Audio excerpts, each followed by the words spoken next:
नमस्कार, मैं हूँ राजन। मेरे यूट्यूब चैनल की ओर से आप सब लोगों का बहुत-बहुत स्वागत है। तो दोस्तों, ये 4 टन का एसी है और इसका 3 फेज़ मैग्नेटिक कंडक्टर किस तरीके से चेक किया जाता है, आज मैं आप लोग से प्रैक्टिकल करके दिखाऊँगा। तो दोस्तों, एनओएनसी भी इसके साथ है। एनओएनसी का क्या काम होता है और 3 फेज़ मैग्नेटिक कंडक्टर किस तरह से चेक किया जाता है, ये भी मैं करके दिखाऊँगा। तो दोस्तों देखिए, ये जो 3 पोर्ट है, 3 पोर्ट को चेक करने के लिए सबसे पहले मीटर का ओम्स पोजीशन में सेट करना ज़रूरी है और इसके बाद जो प्रोब है, प्रोब मैंने इसका जो ऊपर के पोर्ट है उसमें एक और नीचे का जो पोर्ट है उसमें मैंने मीटर के प्रोब जो है प्रोब इसमें डाल रखा है।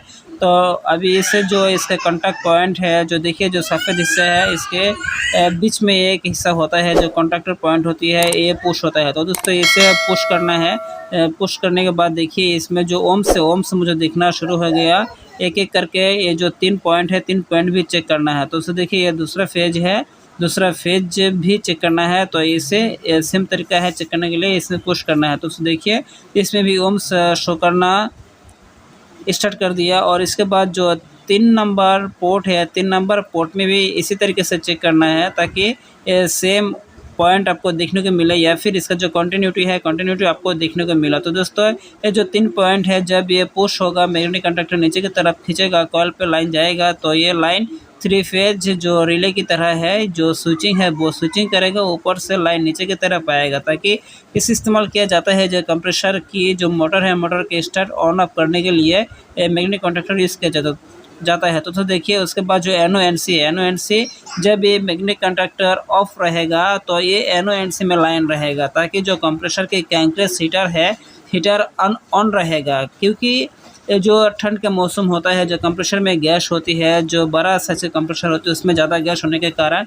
जो कंप्रेसर है, कंप्रेसर के गैस वो जम जाता है। जमने के दौरान कंप्रेसर स्टार्ट लेने में दिक्कत होती है, उसमें सर्कुलेशन नहीं होता है। तो इसीलिए उसमें एक हीटर लगाया जाता है ताकि जो हीटर है हीट करेगा और कंप्रेसर भी गर्म रहेगा ताकि उसमें गैस सर्कुलेशन ठीक से हो सके। तो देखिए ये जो एनओएनसी है, जब ये मैग्नेटिक कंडक्टर ऑफ रहेगा, एसी ऑफ रहेगा तो इसमें लाइन रहेगा और जब एसी चलेगा, कंप्रेसर चलेगा तो हीटर ये बिल्कुल बंद रहेगा। उसके बाद देखिए दोस्तों, ये जो इसका फेज लाइन होती है जो पीसीबी में से निकल कर आता है, कंप्रेसर के जो रिले की जो लाइन है, जो मैग्नेटिक कंडक्टर की कॉइल लाइन है, कॉइल लाइन को चेक करना है। तो दोस्तों ये पीसीबी में से एक लाइन जाता है A1 को और जो नीचे के जो फेज प्रोटेक्टर है इसमें से लाइन जाएगा मैग्नेटिक कंडक्टर में न्यूट्रल।